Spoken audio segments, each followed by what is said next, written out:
So welcome to everybody to the Pushing Boundaries panel. So similar to this morning's panel, we are going to be exploring different ways of pushing boundaries in cycling, exploring the different boundaries that exist and the different ways of smashing them down. So without further ado, I'll just skip straight into your introductions. So first of all, we have the fabulous Mel Nicholls, an athlete at heart with a soul for adventure. As we've heard, she is a GB athlete representing the country marathons, paracycling, paratriathlons, world records.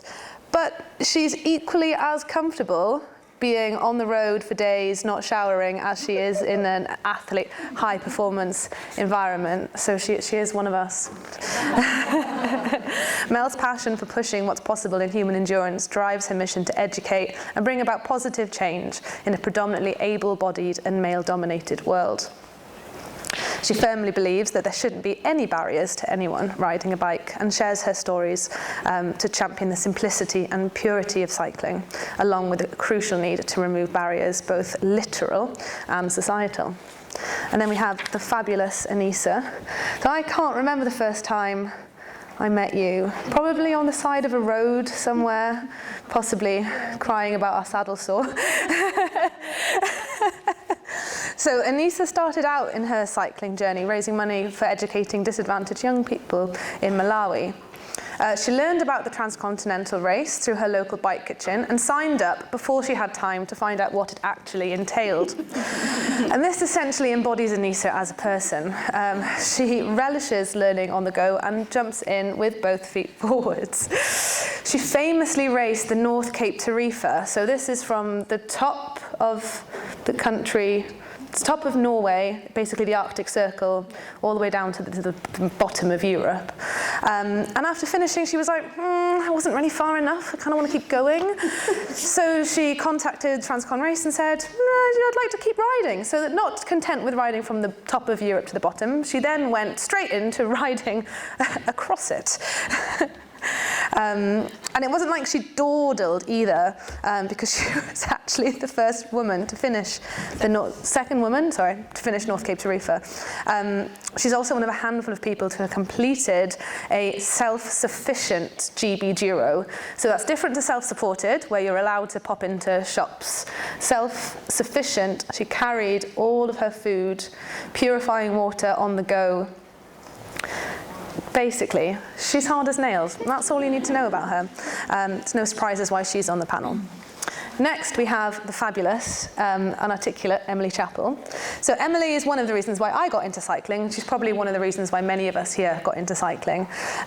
She's an author, adventurer, and advocate, and she is known, and I think you all see why, she's got a bit of a way with words. Her first book, What Goes Around, told the story of her years as a London cycle courier. And it was described by The Guardian as a lovely lyric poem to the city. So from couriering to long-distance touring to ultra racing, Emily's journey into the world of riding, the world of long-distance self-supported riding before it was cool, is the subject of her second book, Where There's a Will. And it gives a bit of an insight into how it feels to cross a continent, cycling through the sunrise and the sunset, navigating through mountain ranges and remote unpaved roads, all with the goal of satisfying her voracious chappetite, which hasn't really had a mention yet. And I was a little bit surprised, and I just had to get it in there. And so then last, but by no means least, we have the fabulous Kitty Dennis. Now I first met Kitty in Cornwall, and on the first night I was really adamant about sleeping under my tiny little tarp, and Kitty pitched a tent, and on the second night I was like, Kitty, have you got space in your tent, please? So Kitty found cycling in 2015 after recovering from rugby-related mishaps. With her newfound love, she realised that she still wanted to experience that enjoyment with a sort of a team of friends. And the magic happened when she met Taylor Doyle and later Alice Clues-Smith, and they started the Steezy Collective, known for their fabulous jokes and probably one of the coolest kits in cycling, would you say? So now as the director of Steezy, she's sharing her passion for two-wheeled adventures with an inclusive collective of women and non-binary riders. In her 9 to 5, she's also a professional dot watcher. She gets paid to watch people cycle across your computer screen. So she knows a fair few insights into pushing boundaries, both her own, encouraging others through the community that she's building, and also observing them from afar. Oh, thank you. Welcome to our panel.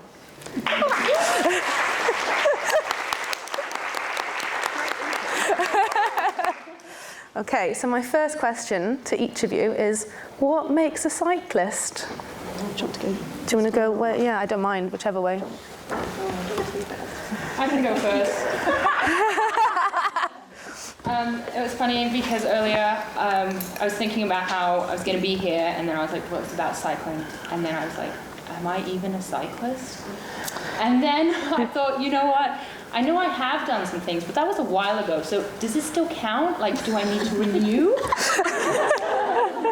And so then I started, I've been rowing the last year, and that's been my primary form of exercise and meeting people and staying mentally sane. And so I started cycling to my rowing, and I thought, yeah, I'm a cyclist. I can do the commute to rowing. I'm a cyclist. So I don't think, I think as long as you can get on a bike, I don't think it has to be any further than to the local shop to get ice cream. You're a cyclist.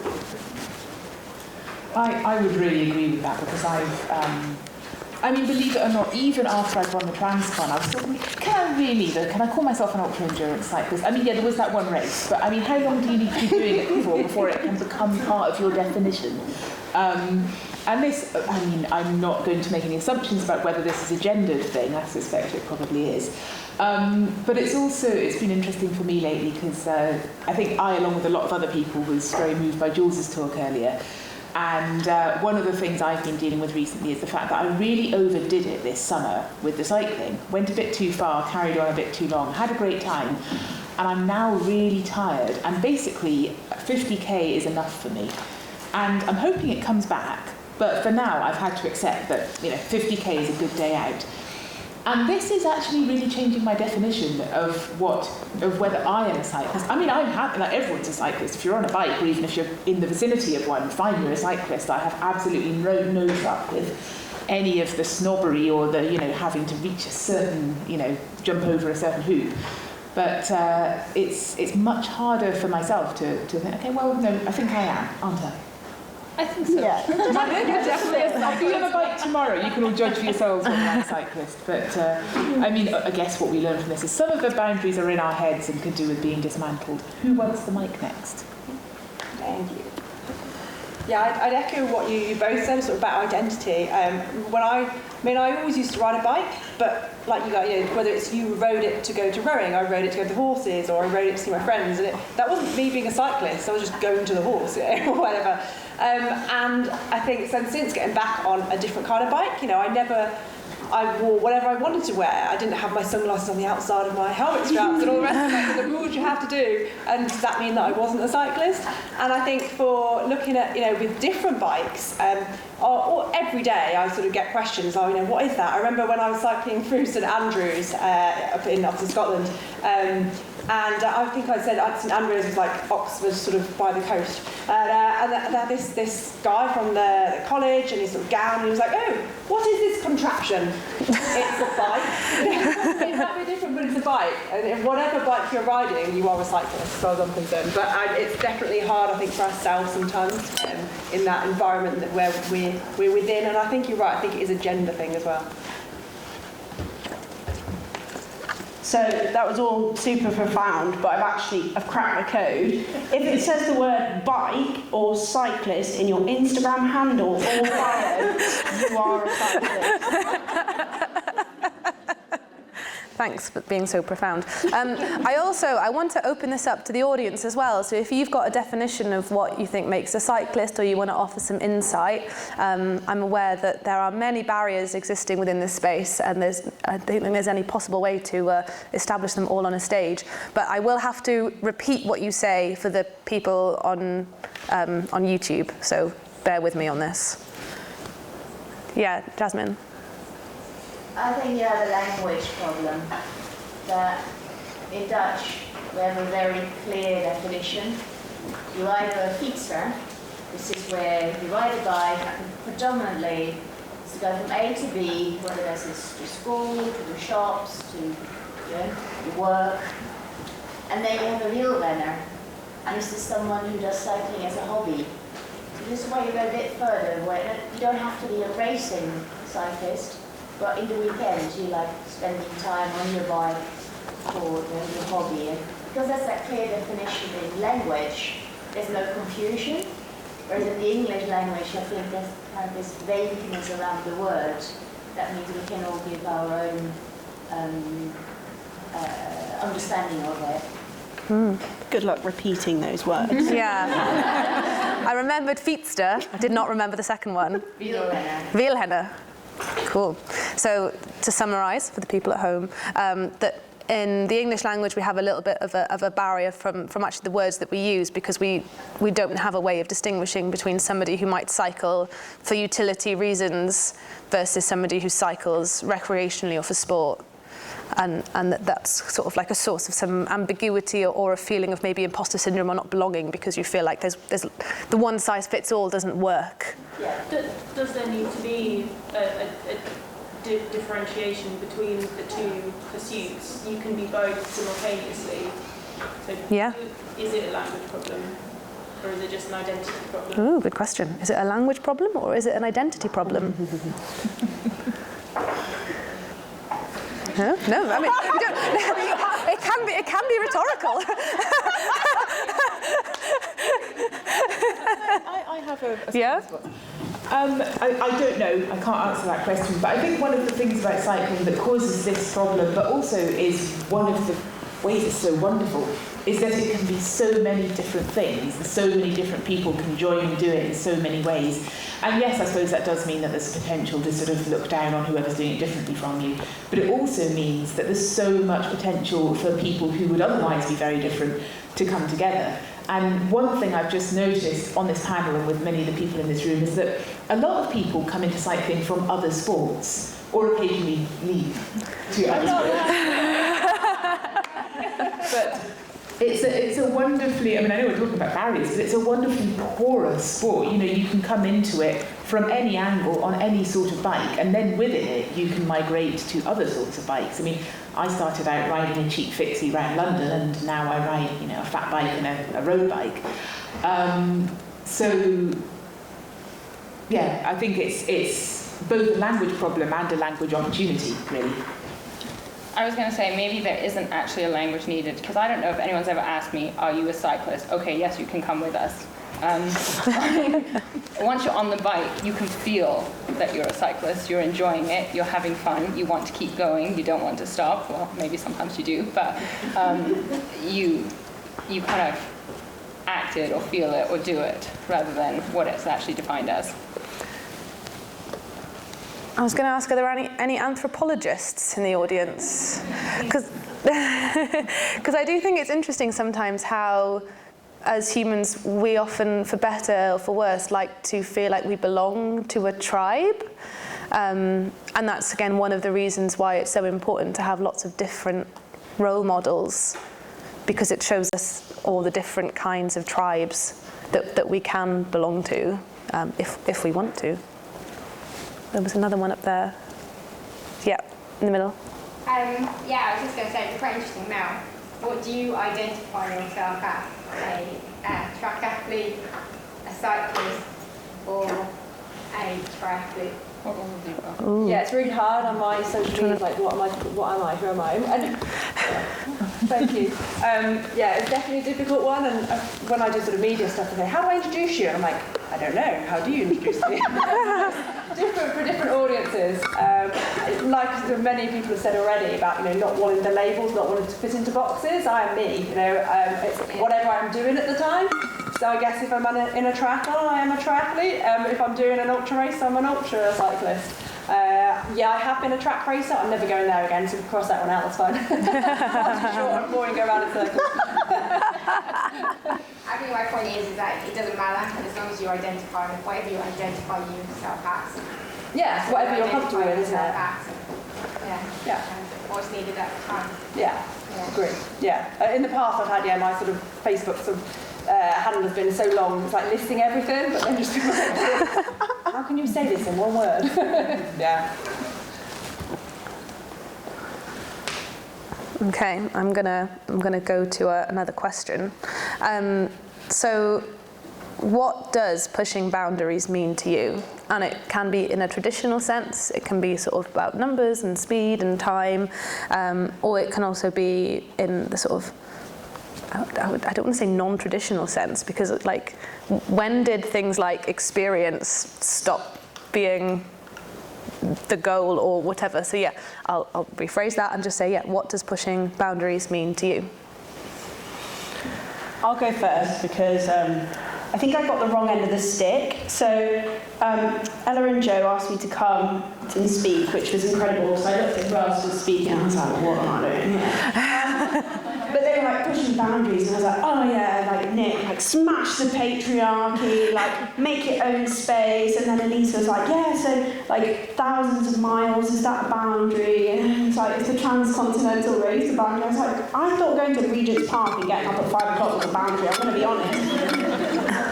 But when I saw it from a perspective of like, do you want to talk about pushing boundaries? I thought it was just about what it was like being a minority and whatever minority you either are or what you identify with, and how you break into a space that isn't something that you are always welcome in, and how you take up that space and you create space for others that need it.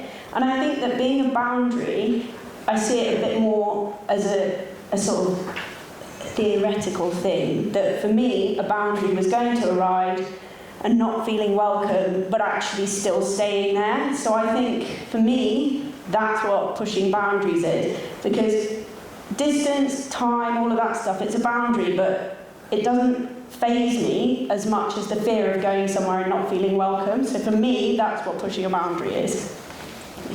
Great answer. How do I follow that? What she said. I think I've been trying to think about this as Kitty was talking. In my head, when I think about, okay, what are boundaries? And I think about all the things I've done over the years where, you know, I have thought probably I couldn't do it, or I didn't know what it would be like to try, or didn't know how it would turn out. And in my head, the picture is sort of, you know, people talk about you have your comfort zone, which is like this nice comfy area around you. And if you stay in your comfort zone, you'll get more and more scared of the world outside, and it will get smaller and smaller until you're just sitting in your bedroom shaking. But if you try and go beyond your comfort zone and you push that boundary in a healthy way, it will get bigger and bigger until it takes in a huge amount of the world. And by the world, I mean the geographical world and experiences and abilities you might cultivate and all sorts of things. And that, I think in my head, that is sort of the way I see it, because sometimes pushing a boundary has been, oh my God, the first time I went on a club run with a cycling club I joined to train for the Transcon, I was awake the whole night beforehand. I did not want to go at all. I really strongly didn't want to, but I had to. I told myself I would. I was not going to chicken out. And I turned up and it was exclusively men, and I just made sure they were aware that I was totally fine with being dropped and I wasn't going to hold them up. And I felt, I'm so pleased that I did it. But that was one of the biggest boundaries. That was one of the most scared I've been. And that sort of thing. And obviously, you know, in the end it was fine. I'm sure you can guess. It was fine. I was one of the fastest. But and it can also be, it can be a more general thing, like, you know, women are not allowed in this area, or no one has ever, you know, done this thing this fast before. Anything that you think, or I think, is not possible or too hard, or anything that I have to sort of push through, for me is a boundary. How am I supposed to follow that? Anisa doesn't have boundaries. I really think that I can't remember what's a boundary for me. I've written down, often boundaries are like personal, or like I'm just like curious.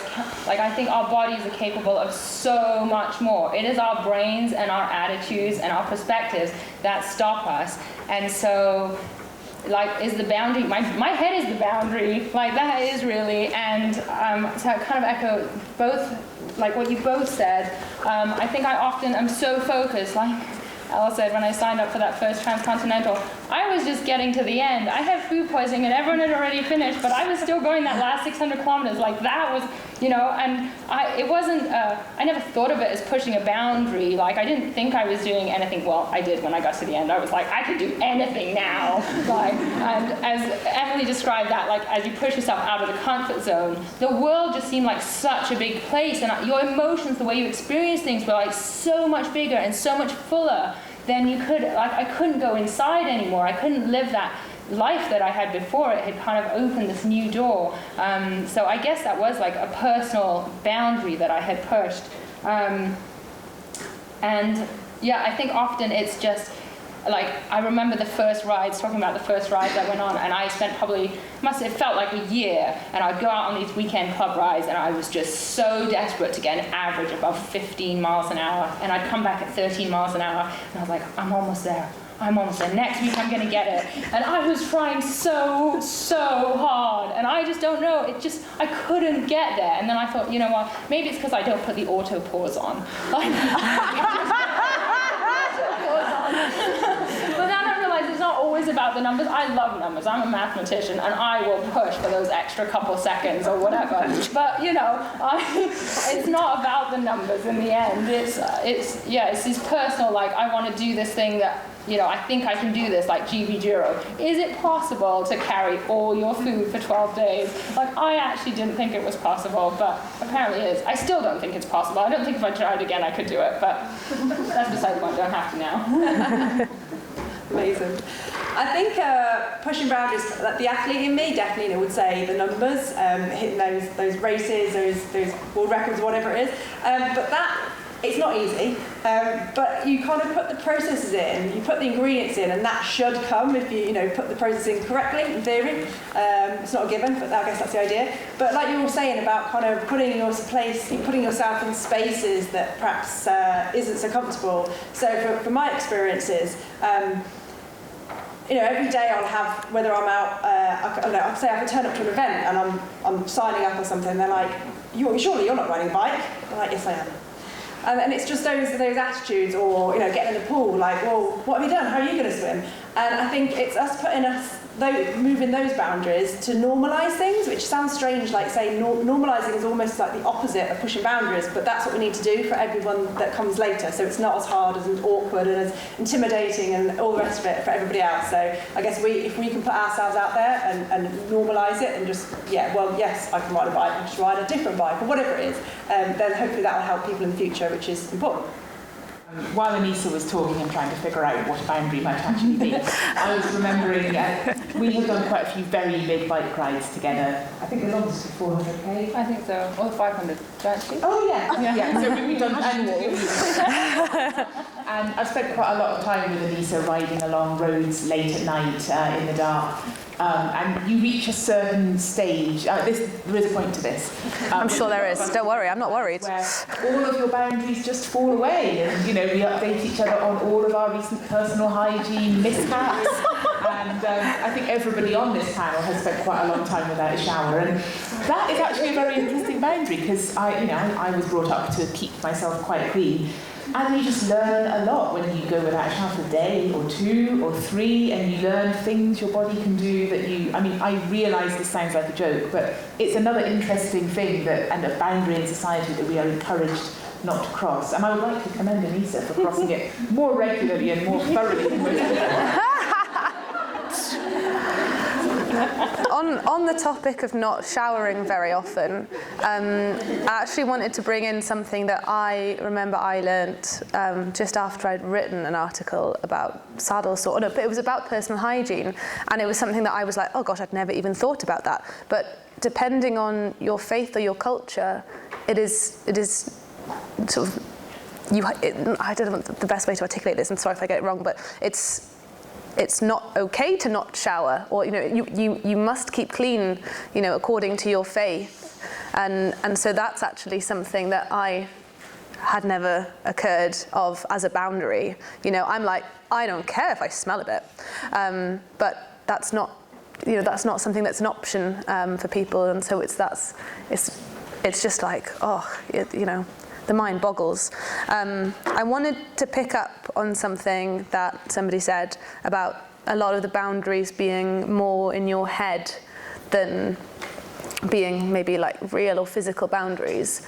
But there are also a lot of real and physical boundaries, especially if you're not conforming to that able-bodied sort of stereotype of a cyclist, if you can't find cycling clothes that fit you comfortably. And I wanted to kind of ask people, you know, what are the things that you think are important that is happening right now in terms of breaking down barriers, and also why does it matter? Like, what is your kind of driving purpose when you're there smashing through these boundaries? So, also speaking of personal hygiene, I realised this was really close to my mouth. I think I'm like Eminem. I'm really sorry, everyone. And now I've just gone blank. What was your question?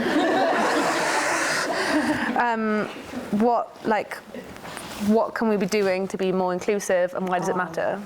I remember now. Okay, so one of the reasons I started Upsteezy was because I was at a university cycling club, and a lot of you will have been there, where you turn up and it's 4 boys on £10,000 bikes going, bring a friend next time because we don't want to ride with you again. And so I was devastated. I was absolutely devastated because I was playing rugby where I was the G, everyone loved spending time with me because I could down a pint in 5 seconds. Like, it was devastating for me. And then I realised that, like, it was their problem. They didn't get to ride their bike with me. Like, their loss. Like, I know it sounds like I'm an absolute dick, but like, when I saw them outside of it, they'd be like, oh, hi, like, how are you? And it's like, you want to talk to me now, but you won't talk to me when I slow you down on your bike ride. And so I just started saying, right, well, you guys go do your rides. I'm going to put on rides at the same time as you. And surprisingly enough, more people came to my bike rides than went to their bike rides, because we stopped at cafes, we didn't like grill each other about gearing and be like, oh my god, what chain lube are you using, because I just waxed my chain and it just changed my life. And so I left university and I was like in an interim period, because I left university for a bit, then I went back for a bit, and it was all very odd. But whilst we were doing it, I was kind of talking to a couple of friends about starting a race team, because there weren't really many race teams that weren't just focusing on road racing. And it was Taylor who I was talking to this about, who sadly couldn't be here, but we were talking, and then we just looked at each other and we were like, why do we need another race team, another thing that people can't join because they're not good enough, they don't feel they're good enough, they're not fast enough. And then we were like, there are so many people that used to come to the cycling club who would come on a bike that they bought for £100 because they're not going to be in the city for that long. They want to ride their bikes. Why can't we just make a space for that? And then with that, we kind of explored, why can't we make space for people who turn up to a ride and they're scared of being people being racist, people being transphobic. And there's something that I've said quite a lot, is that you can have the most open and affirming and joyous cycling club that is not specifically for a group, but the one person who comes and ruins it will ruin it for everyone. And so sometimes being a woman or being a queer woman or being any other minority, you just want to go somewhere where you're like, when I get there, I am not going to face homophobia, I am not going to face fatphobia, I am not going to face this. So when we started Steezy, it was on the principle that there is a zero tolerance to any sort of bigoted behaviour. And so what we found is the people that did that just didn't show up, which is strange, but I mean, the amount of times we've been accused of being sexist because we don't allow cisgendered men on our rides is... I'm having trouble with the connection. He's feeling excluded. So I think in all of my waffles, sorry, I get really passionate about this, I tend to waffle. Going from that day that I said, fine, I'm going to start a ride, you aren't allowed to come on my ride because I'm not allowed to come on your ride, I realised that it could be perceived as being exclusive, but actually it was the complete opposite, because by the end of the year, that year of university, they all wanted to come on my ride, even though it meant they were going slow.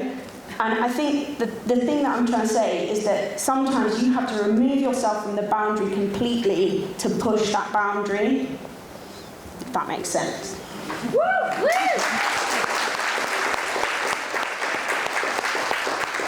The quality of this panel continues to rise. How am I going to top that? I have always a lot to say on this subject, and I am going to try and strain myself a bit by just talking about the size thing, because this is... I was going to leave the bike industry. I was on my way out a couple of years ago, and then this sort of came along and I realised, oh no, God, this has to be absolutely sorted out. And the big answer is, we need to see more people, more different people doing things. We need to see fantastically strong cyclists adulated in the cycling media who are every sort of different size and body composition. We need to see happy recreational cyclists, ditto. And the work I'm doing at the moment is basically, I'm nagging the bike industry to move forward on this. I don't have a particularly loud voice, but I have a little bit of influence, and I'm trying to encourage them. So, I had a lot to do with Canyon while we were making that film. And just every now and then I get the opportunity to have a conversation with them and say, have you considered doing it this way? It's very interesting to learn how the bike industry works and how the big companies work. Because a lot of them, when you say, well, you need larger models in your campaigns and you need to increase your size range, and they say, yes, we passionately believe this. However, here are the problems. It can't happen yet. And, they are legitimate. So to bring out a new range of clothing, if you're going to do it properly, takes 2 years, because you need to redesign things. You can't just size things up. You do need to, to change the way they fit. And then supply chain takes a certain amount of time. So progress is frustratingly slow. So the very small role I play at the moment is just trying to, be a thorn in people's side and continually nag them. And also, I'm very aware that I'm on the larger size of average, but I am of an average size. Nonetheless, I very rarely see people of my size in the cycling media, and I wish I saw more of them, and I really wish it was not me. However, I appreciate that is a start, but my goodness, if I am the larger model, we definitely have a problem.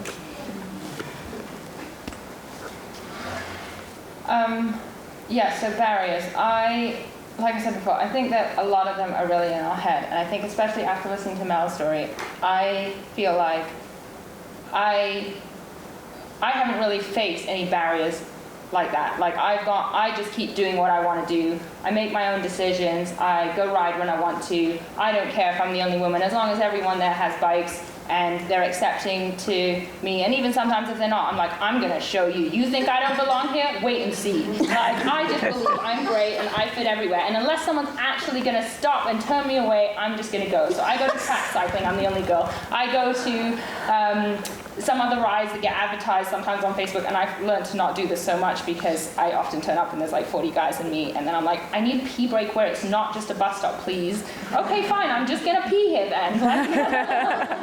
But I just do, and I talk about the things that are issues for me that they maybe haven't heard of from other people. So that's the bit I do. I just feel like I integrate wherever there is already something existing. I just go out and do it, and yes, people aren't always accepting, but I don't believe it's because there's loads of really, really nice people, and I have learned a lot. I was listening to some of the other panels about how I actually got started. I didn't know anyone in cycling. I just bought a bike off Gumtree and decided I was going to ride 4,000 kilometers to raise money for some kids. And then I was like, I should probably learn how to fix this. So I went to the bike kitchen, and then I was like, I should probably learn how to ride. So, I just had that goal. I was just going to ride far. Anybody who would ride with me, I would ride with them. Sometimes I would even ride with them. They wouldn't even know they were riding with me. I was just following them.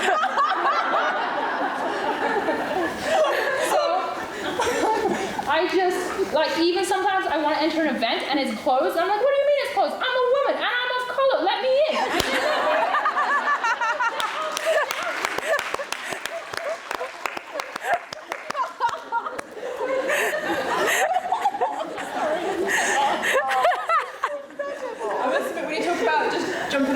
was right. I did that a lot around Britain. I used to play the game like, how long will it take them to notice I'm riding home and get on the draft?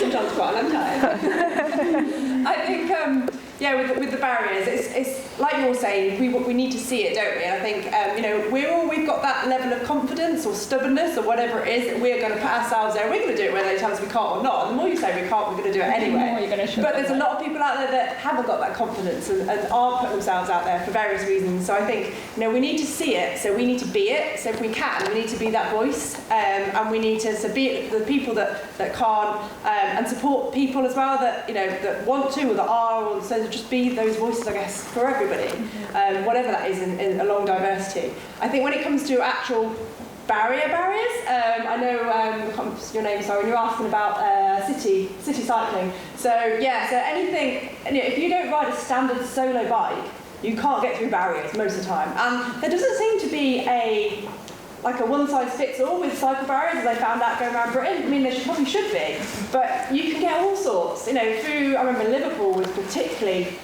challenging. You'd have sort of like the barrier that goes like that at the side, and then you'd have 3 of them, then you'd have a wall, and then you'd have a tyre to jump over or something.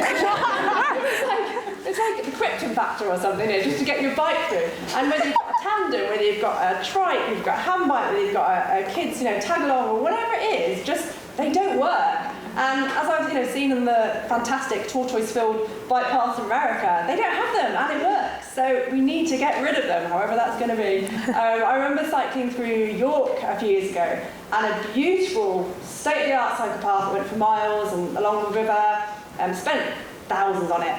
It was great until I got to the steps. What is the point? It was to do with blood defences, but there was 3 steps. It was pointless. So I guess it's having those conversations and working with those. Hopefully, people are. I know Sustrans doing really well at trying to remove a lot of those barriers, actual barriers, and so just keep pushing it. So let's all be the voices. Does anybody want to respond, or I might? Can I say something really cringe? Yeah. Get ready. I just wanted to say, by being here, you're all pushing a boundary or a barrier. I have to say, Joe and the team, this is an incredible event. There's lots like it, but I was sat there thinking while I was listening to their talks, how many people in this room I might have met once, they might not even remember me meeting them, and they've affected my life and how I cycle and how I perceive myself. And I think it's really important to remember that you could be that person to someone else. So in that day that you're sat in your bathroom feeling like shit because you went out for a 100k ride and you turned around at 5k, there is someone that's there like, wow, you went out and rode 10k in the pissing rain, you're my hero. That was it. You're all heroes.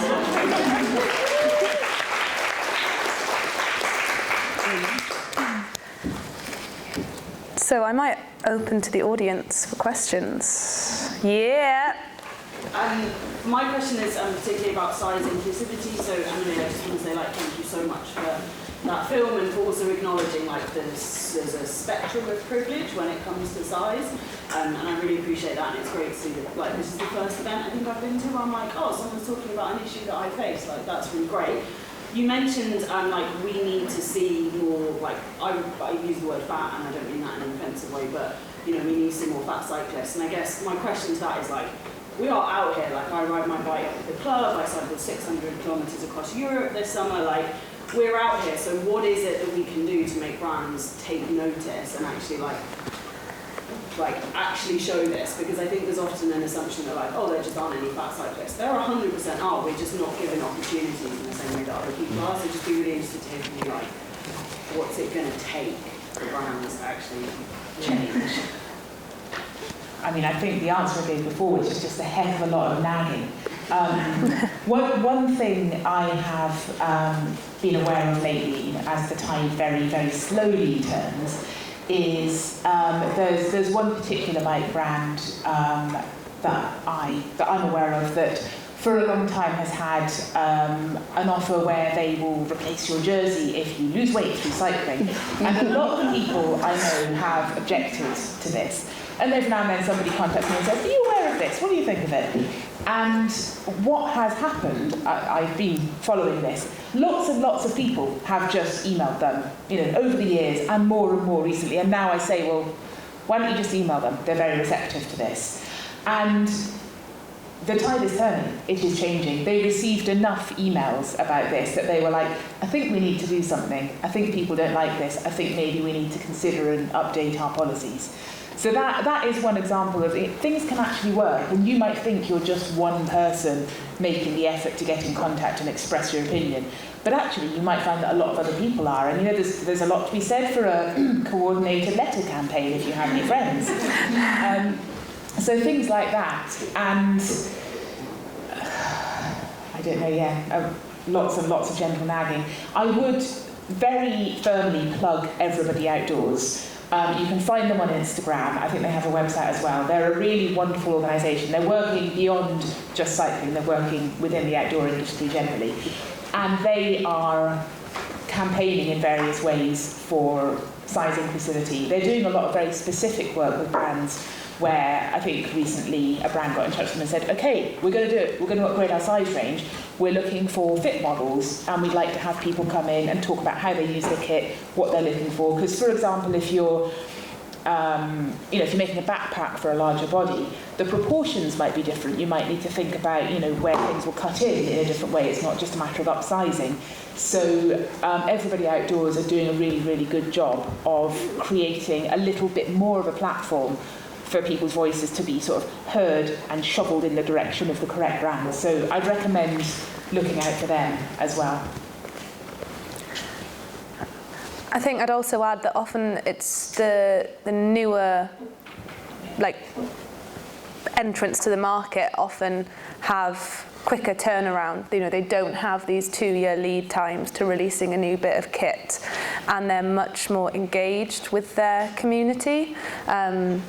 So they're often, if you're thinking, I've maybe got the emotional energy for 5 strongly worded emails, then sometimes you can think about, tactically firing those to often smaller brands that are doing things a little bit differently and don't have that legacy, which stops them from innovating. I would just say one more thing. I would like to see a lot more much larger people in campaigns and things. If you are someone who is going out, looking cool on your bike and taking pictures and posting them on the internet, tag all the brands, let them see how good you look.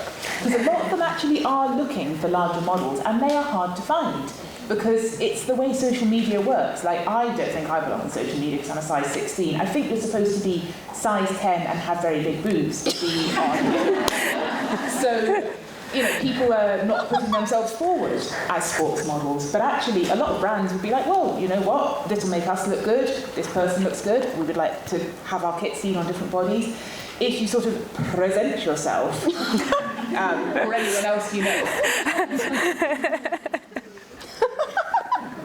seriousness though, that could be an example of people here today pushing a boundary by putting themselves out of their comfort zone, saying, I'm not comfortable in my body, but I can approach a brand and say, I'm happy to be a model because I don't look like the average person, and I could do that, and you could be involved and help progress change that way, I think.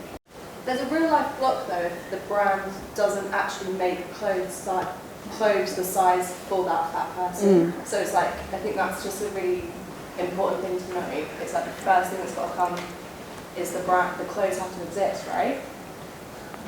For the said marketing campaign. Yeah, it's a right chicken and egg situation. Sorry. Before this becomes into a discussion between me and Nick, which we can do in the car. Can we all come? There's one space left. Just consumers being more conscious of where they're buying stuff from. Yeah. If you actually believe in size inclusivity, next time you go and buy cycling clothing, please just look at how big their sizing is, because I have so many people I have this conversation with at events I've spoken at and stuff where people are like, oh, that's really sad. Next fit post I see is they've bought 6 jerseys from a company that only goes up to a size 14. And you're like, the money you spend has value and power. And actually, if we all were a little bit more considerate about, actually, how big does this sizing go and what is size inclusivity? The industry will change because they want their money, and ultimately that's the bottom line. So I would just, if I may be so bold as to encourage everyone to just look at when you're buying cycling clothing, how big do they go, and do I want to give my money to a brand who doesn't think that people go on the bike?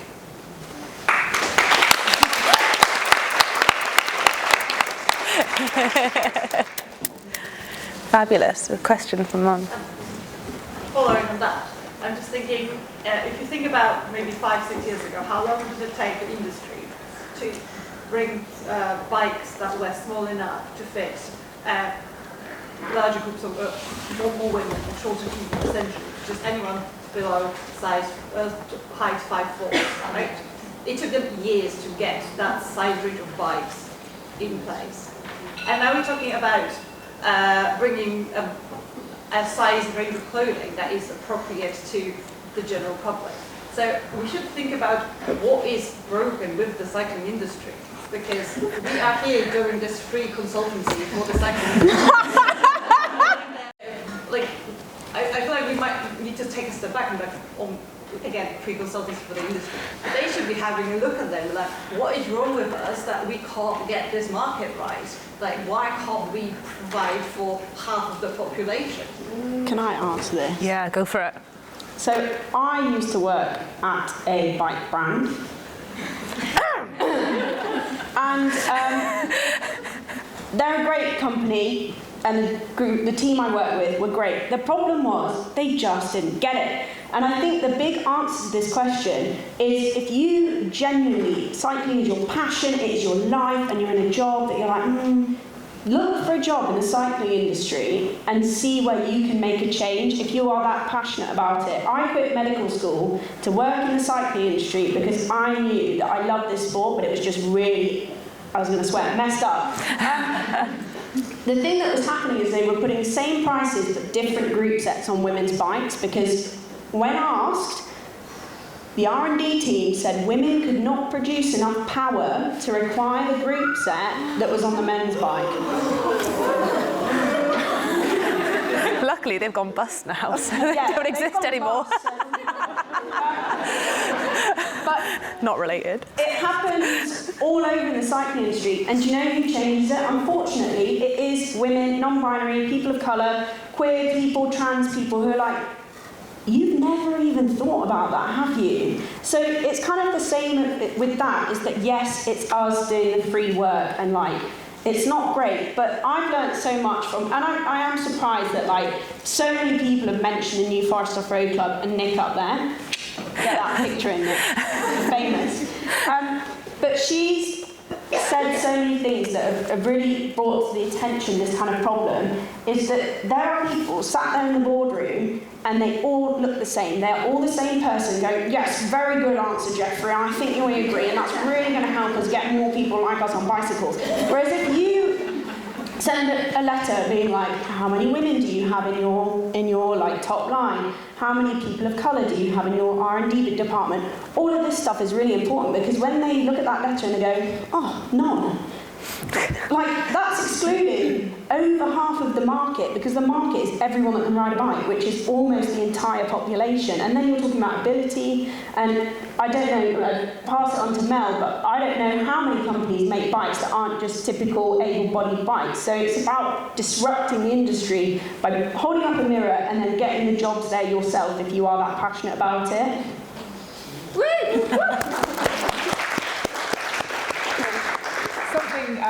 I said in my talk earlier, which I was just reminded of again, is just really echoing what Kitty says. It's really important to recognise the power and influence that you actually have. It might not always be very much, but there might be times where it's a lot more. And I mean, most people in this room probably have a lot of extraordinary ability. And if you're up for the fight, someone has to do it. If you're not, fine. But, I mean, at the moment, I feel very energised and I want to go and rip things up. Yes, you know, ideally I'll be paid very well for this, and ideally I wouldn't have to do it. But I have the energy, I'm going to go and try and do it, because a lot of people would like it to happen, but are busy with justifiable other priorities. So, what Kitty said, really. If you have the resources and you have the energy, then come and join us. You know, the more the merrier. We're going to absolutely mess it up. Does anyone else know? Thank you. Just to expand on what you were saying about the manufacturers of bikes or bike components. So, for example, for a handbike, there's so few worldwide manufacturers. It's, obviously it's quite a small minority still. Components-wise, they're the same as any bike put on, but that's definitely a challenge because it's hard to make changes when it's such a small group. And that's always going to be the case. So yeah, I'm not sure how that moves forward with that. And the same with cycle kits. So for me, to have a cycle jersey, quite often they're really rubbing on my arms because obviously we use our arms to cycle rather than a leg, so they're too tight. But why would someone change it just for that smaller minority? But we're just as important. But it's a difficult problem to get round. Not sure what the answers are there yet, but definitely. Cheryl will tell you that you need a sleeveless jersey. Yes. Well, this, I think, is one of the advantages of the more you improve diversity in any area, there are all these unforeseen benefits. And I don't ever want to say, we need to bring more diverse people in because we benefit. But we will. If we bring people into cycling who weren't there before, they'll bring different ideas and ways of doing things. And we can say, oh, excuse me, your socks are the wrong length. Or we can experiment with different sock lengths and find out that we actually quite like them up to our knees. And great, we benefit, they get to join in, everybody's a winner. I like it. I don't know if Joe's going to fling a... Okay, we've got 10 minutes, everyone. Load up your finest questions. Yeah, well, yeah. I'm not sure whether this is a question or I think it's just kind of something for us all to sort of think about, I guess. It's kind of, I guess we've been talking about the barriers and boundaries to sort of cycling, and I just see one as being a sort of huge barrier, and I think will be sort of increasingly, is the sort of financial aspects, and obviously with the sort of increased cost of living, I think that will have an impact on people that already cycle that won't be able to sort of continue cycling. And so I work with people with severe and enduring mental illness, and a large proportion of them are going to be living off benefits for the rest of their lives and unable to sort of work, but also be sort of more at risk of having kind of physical health problems, and so the benefits of sort of cycling to them and sort of sport in general are going to be sort of more greatly sort of needed, yet they will be sort of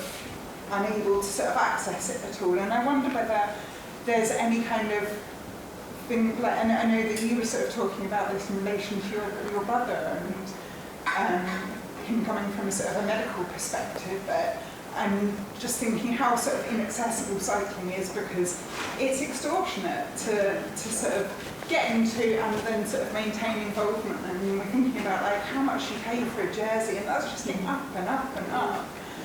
Don't pay for the jersey. So you still have to have a bike. You still have to be able to maintain a bike. You still have to. And absolutely, I come from a family. We've got 3 children who all race, and my husband and I ride. And we are on a standard income. I'm on a minimum wage, working in the school as a public sector worker. It's impossible. Yeah. It's impossible because naturally the kids grow, so they get the first dibs in cycling shoes, the first dibs in everything else. So all of our kit together is just a hodgepodge of whatever we can both borrow and steal off people. But you're right, I'm very aware, and we make our kids understand, they are racing for the West Midlands, they're doing fantastic work, but they are very privileged in that. What about the kids and the families and the people who can't actually afford this? This is a great sport, it's fantastic, but it is expensive. It's really expensive. So I was going to add, just to that point, I know I did go off on a bit of a rant earlier, but there's a serious point there, which is when you're thinking about having, brands come to cycling clubs and communities, this is a great opportunity, and this is one of the things that we try and do within our club, which is ask for kind of a kind of kit store. So it might be jerseys, it might be wheels, it might be things like that, which, it's contributions which are shared amongst the group. So that enables people who, for example, don't have access, so maybe they have like a hybrid bike but they want to try gravel, or they have a road bike and they want to try track. Having that kind of socialised pot, and that's actually where brands can actually do a lot of difference. Not just even, we are actually highlighting coming to cost of living crisis right now, but this is outside of that. This is really a norm when you're thinking about relationships with companies and brands. So I think that could be part of the puzzle, but of course it's not all of it. I might open the question up a little bit as well and think about other resources that, if you are stuck for cash, you're probably also stuck for leisure time, because, you might be working multiple jobs to try and keep afloat, and actually there's the privilege, or the spectrum of privilege that comes with finance, but also with leisure time. And, as women, we like doing a lot of unpaid work. So I don't know if, it's just one of those things, isn't it? It's just like a sort of compounded topic. I don't know if anybody wanted to build on that, or anybody in the audience, yeah? Yeah, sorry, we were just talking, it is a difficult thing to try and fit everything in. And to try and get to affordability, we did the same in our club with loan bikes, or particularly for young riders, youth riders who want to perhaps get into track cycling, or they can come, unfortunately our house is a repository of all of these bikes. They seem to run down on sheds that we've got thousands of pounds for the loan bikes. But it's the one way that we can get people involved in it. I came on this and I thought it's changing the subject entirely. One thing that I look around the women today and spoken to a few women, I wanted to actually understand that as women, our bodies change so much. I've had 3 children and I know what that's like, and I'm perimenopause. It's affected my cycling massively to have such a hormonal change. So how do you push those boundaries when your body just wants to sleep and you just need to eat chocolate and do all the things that you know are going to make you feel rubbish, but you are struggling to get that mojo back again? How do you push past that boundary? Because it seems to be the unspoken word, particularly in athletics or any kind of sport, is that women age and we hit menopause. It's really tough to then try and find a representation in your cycling club of women that you can ride with and go, actually, I did 100 miles the other day, I don't feel like that today, I can only do 20 because I'm really tired. I just wondered how, from the panel, what will happen when you face that boundary in itself? I don't have solutions to any of these problems, which will come as no surprise to anyone. But one thing I've noticed in the last couple of minutes of conversation is that people have been mentioning cycling clubs a lot. And I quite recently read the latest biography of Beryl Burton, who I presume needs no introduction. She was the greatest British cyclist that ever was. And a big part of her story, of her entire life, was that she was a member of the Morley Cycling Club in Yorkshire. And that was her entire athletic life, social life, family. They all supported each other. They had very little and they clubbed together. And this sounds wonderful. And, we're here hosted by the Cowley Road Condors, who are just a great cycling club. And I feel that if I lived in Oxford and had any needs in my cycling life, I would be supported by them. However, cycling clubs don't always come across as the most welcoming places. They are often very exclusive, or they are actually very friendly, like the one I went to, but they just look pretty intimidating because they're mostly 6-foot blokes. So, the only faint solution I can offer is, I think we should have more cycling clubs, and I think we should rejoice in them. I think that might be the way we all get each other through the difficult times ahead. However, we need to do a lot more work to make sure they are varied and they are different and they are welcoming and that they serve the people as they need to be served, not that they all stick to the same template of what a cycling club should be. And there's a huge amount of potential there. We have some very good examples in this room.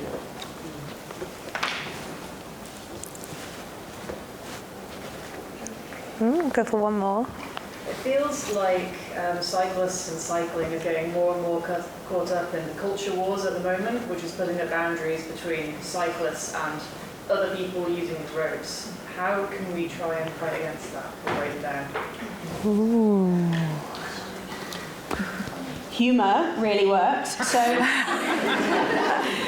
I don't like jokes, they're not funny. But if you can, I've often found that when you like swear and you like stick your middle finger up at cars, they see red, they get irate, like then they start chasing you down and trying. But I have a friend, he literally just turns around, puts the biggest grin on his face, waves and goes, oh yeah! And they don't know what to do. And I think that it's like a lesson for the whole problem, is that and I know being in London's a bit different because, you know, I'm 27 and I can't drive, my driving licence is about to expire. It's embarrassing. But 90% of cyclists are drivers, and when you get in your car, I've seen it with people that I perceive as like the most cyclingist cyclists. They get in their car and they're like, oh my God, that cyclist is pissing me off.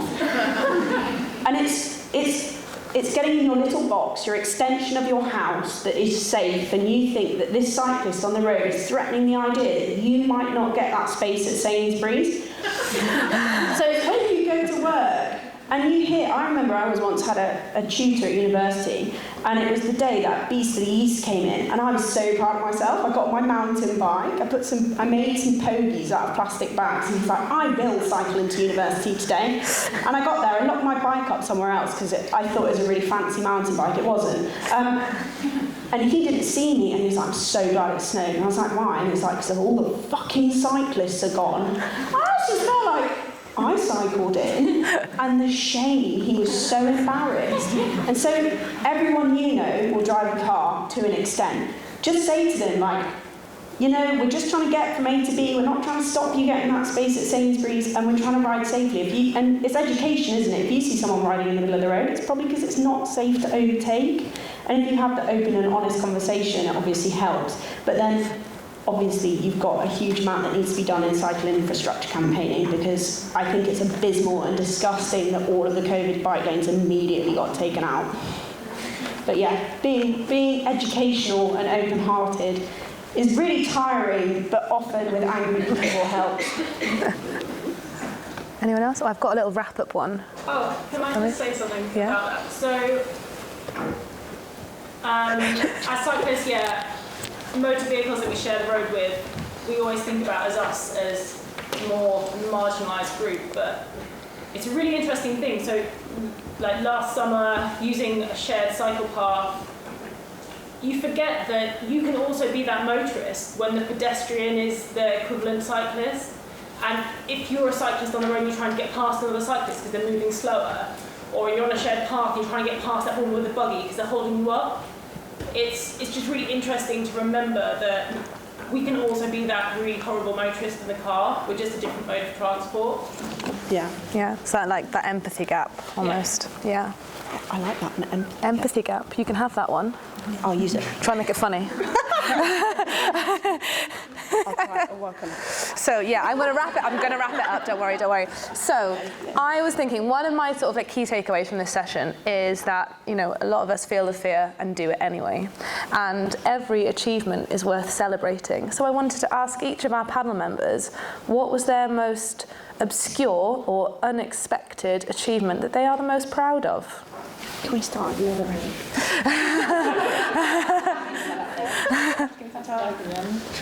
No one knows. We only have big achievements, I guess. You go for it. I've not got one. Mine actually is not a perfect answer, but this last weekend I was meant to be doing a 600-kilometre race in the Peak District with more climbing than 2 Mount Everests put together. And I realised I could not because I was too tired, and I could probably go and start and try, but it would definitely go wrong, and it was a very difficult decision, so I wanted to do it. And the other alternative looked like I would sit in my house and mope and feel sorry for myself and hate everything and feel very jealous of the people in the race. And instead, I'm very pleased that I managed to achieve joy by just going out and spending the entire weekend, and I mean the entire weekend, riding just over 100 kilometres, very slowly, with a lot of stops and a lot of enjoyment and not as much food as I should have had, but that's another story. And managed to make a very good weekend of it, and also managed not to achieve anything. It was so difficult for me. You did a lot of blackberry picking, didn't you? I did achieve quite a lot of blackberries. I have got one. Well done. This one is that I got my mum, who her 60th birthday was on 6 days ago, and she's always saying how she doesn't feel good about herself, she doesn't enjoy that she can't get outside. And we went on an e-bike to the shops, and she just turned around and she was like, that was incredible, I loved it. And I think that was a great achievement, is sharing my love of cycling with someone that did. Aww. You've reminded me, I'm going to F you. So for my mum's 70th birthday, I don't ever remember my mum having a bike when we were younger. I think she may have ridden a bike when we were on holiday when we were little. So she sort of talked about it every now and again, but I thought, right, this is going to go one way or the other. Thankfully, she loved it, so I bought my mum a bike for her 70th birthday, and I taught her to ride. She lives over in France, and she absolutely loves it. She doesn't ride as much as I'd like her to, but when I go over there, then I've got some panniers. She thinks she's going to take the cats with her. So yeah, same to you. Yeah, very proud to get my mum cycling. Aww. I'm here for the cats and the panniers. Yeah, so I can't really think of anything cycling related, but I think that a big, kind of huge achievement for me in this last year has been going over to rowing. And I think my fear at the beginning was, maybe I'm too old to switch sports or like try something new, or, I didn't want to be in a group, I didn't want to be in a team, but I felt like all my cycling was very solo, and I really needed to work harder to work with other people and work together to achieve something. And it was very challenging because I often wanted to be like, just get out the boat, I want to do this on my own, But I have enjoyed a year of it, and I've just come from the World Masters Championships, and in 2 of the races, we came second and third, which is